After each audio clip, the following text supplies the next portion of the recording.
एक बार एक व्यक्ति गौतम बुद्ध के पास गया और बोला, भगवान, मैं अक्सर सुनता हूं कि मनुष्य जैसा सोचता है वैसा बन जाता है।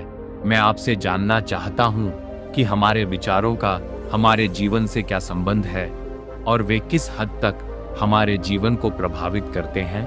बुद्ध मुस्कुराए और बोले, ये सत्य है कि मनुष्य जैसा सोचता है वैसा ही बनता है। जिस विचार को तुम लंबे समय तक अपने मन में रखते हो और बार बार उसी पर मनन करते हो, धीरे धीरे तुम उसी के अनुरूप ढल जाते हो। मनुष्य अपने विचारों से स्वयं का निर्माण करता है। उसका चरित्र भी उसके विचारों से ही बनता है।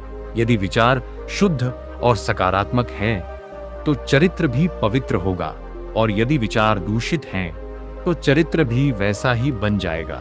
यदि ध्यान से देखो तो पाओगे कि तुम्हारे जीवन का हर पहलू तुम्हारे किसी न किसी विचार से जुड़ा है। आज तुम जो भी हो वह तुम्हारे विचारों का परिणाम है। अच्छे विचार जीवन को ऊंचाई देते हैं, बुरे विचार उसे नीचे गिरा देते हैं। जैसे स्वस्थ बीज के बिना वृक्ष नहीं उग सकता, वैसे ही श्रेष्ठ विचारों के बिना मनुष्य सफलता नहीं पा सकता।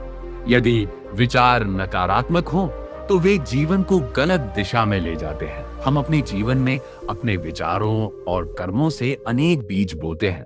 उन्हीं बीजों के फल हमें सुख या दुख के रूप में मिलते हैं। यदि हमने सकारात्मक विचारों के बीज बोए हैं तो सफलता और आनंद मिलेगा। यदि नकारात्मक विचार बोए हैं तो असफलता और दुख साथ साथ चलेंगे। जिन लोगों को तुम सफल और महान मानते हो, वे यूं ही उस स्थान पर नहीं पहुंचे। उन्होंने अपने विचारों को नियंत्रित कर अपने चरित्र को गढ़ा और उसी चरित्र के बल पर महानता की ऊंचाइयों को छुआ। तुम्हारे भीतर जो विचार हैं वही बाहर प्रकट होते हैं। यदि तुम्हारे भीतर क्रोध, ईर्ष्या और घृणा है तो तुम्हें वही बाहर दिखाई देगा। यदि प्रेम, शांति और करुणा है तो वही तुम्हारे जीवन में लौट कर आएगा।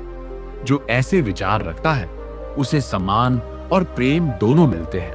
मनुष्य स्वयं अपने जीवन का निर्माता है।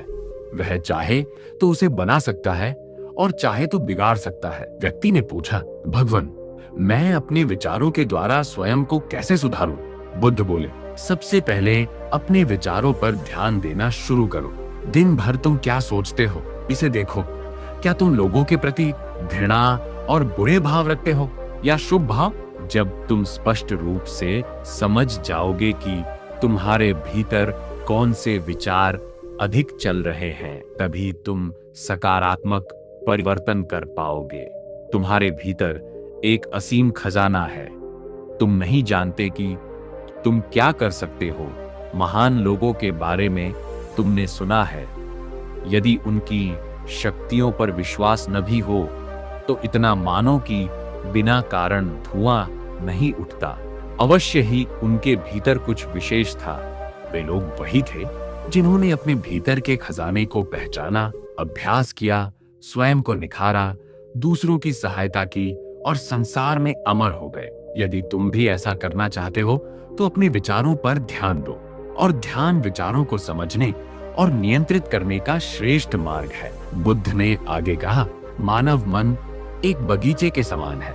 जैसे बगीचे को सुंदर बनाए रखने के लिए समय समय पर खरपतवार हटानी पड़ती है, पौधों को पानी देना पड़ता है, वैसे ही मन को भी संभालना पड़ता है। नकारात्मक विचारों को हटाकर सकारात्मक विचारों को स्थान देना होगा। भय, चिंता, घृणा और ईर्ष्या से दूर रहना होगा। परिस्थितियां और वातावरण विचारों को प्रभावित करते हैं, पर यह आवश्यक नहीं कि बुरी परिस्थिति में विचार भी बुरे ही हों। यदि व्यक्ति सजग हो जाए तो वह अपने विचार बदल सकता है। जैसे ही विचार बदलते हैं, चरित्र और कर्म भी बदल जाते हैं। यह सब धीरे धीरे सीखना पड़ता है। पहले ये स्वीकार करो कि जो सामने वाला कर सकता है वह तुम भी कर सकते हो। अभ्यास करते रहो, नया सीखते रहो। जैसे जैसे मन बदलेगा, परिस्थितियां भी बदलेंगी। जो विचार तुम बार बार मन में बोते हो वही धीरे धीरे तुम्हारे चरित्र और कर्म में दिखाई देने लगते हैं। यदि विचार सकारात्मक और दृढ़ है तो सफलता को कोई रोक नहीं सकता। यदि विचार नकारात्मक है तो असफलता से कोई बचा नहीं सकता। याद रखो, हमें वह नहीं मिलता जो हम केवल चाहते हैं, हमें वह मिलता है जो हम भीतर से होते हैं, और हम अपने विचार ही हैं। व्यक्ति ने फिर पूछा, भगवान, हमारे विचारों का हमारे शरीर पर क्या प्रभाव पड़ता है? बुद्ध बोले, शरीर मन का दास है। जो हम सोचते हैं उसका पहला प्रभाव शरीर पर पड़ता है। जो लोग अत्यधिक चिंता और भय में जीते हैं वे जल्दी बीमार पड़ते हैं। जो ईर्ष्या और नकारात्मकता से भरे रहते हैं वे मानसिक और शारीरिक रोगों के शिकार होते हैं। इसके विपरीत जो प्रसन्न रहते हैं, दूसरों का भला सोचते हैं और स्वस्थ रहने का विचार करते हैं, उनकी ऊर्जा भी वैसी ही बनती है। शांत मन आधी बीमारियां स्वयं ही दूर कर देता है। शुद्ध विचार शरीर को भी शुद्ध और सशक्त बनाते हैं। व्यक्ति ने पूछा, विचार और लक्ष्य का क्या संबंध है? बुद्ध बोले, जब तक तुम्हारा लक्ष्य तुम्हारे विचारों से जुड़ा नहीं होगा, सफलता नहीं मिलेगी। बार बार लक्ष्य बदलने से कुछ नहीं मिलता। एक निश्चित लक्ष्य तय करो और अपने विचारों को उसी दिशा में केंद्रित करो।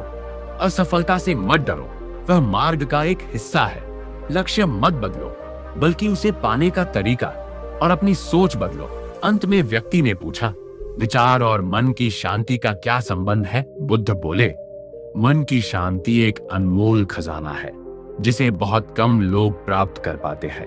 यह लंबे आत्म संयम से मिलती है। जब मनुष्य स्वयं को समझ लेता है, प्रेम और आसक्ति में अंतर जान लेता है और घृणा भय से मुक्त हो जाता है, तब उसे सच्ची शांति मिलती है। शांत मन में अपार शक्ति होती है। जब तुम्हारा मन शांत होगा तब तुम हर परिस्थिति में संतुलित रहोगे और सच्चा आनंद अनुभव करोगे। ये सब विचारों के नियंत्रण से और ध्यान के अभ्यास से ही संभव है। इतना कहकर बुद्ध मौन हो गए और ध्यान में लीन हो गए। वह व्यक्ति उनके चरणों में झुका और शांत मन से लौट गया।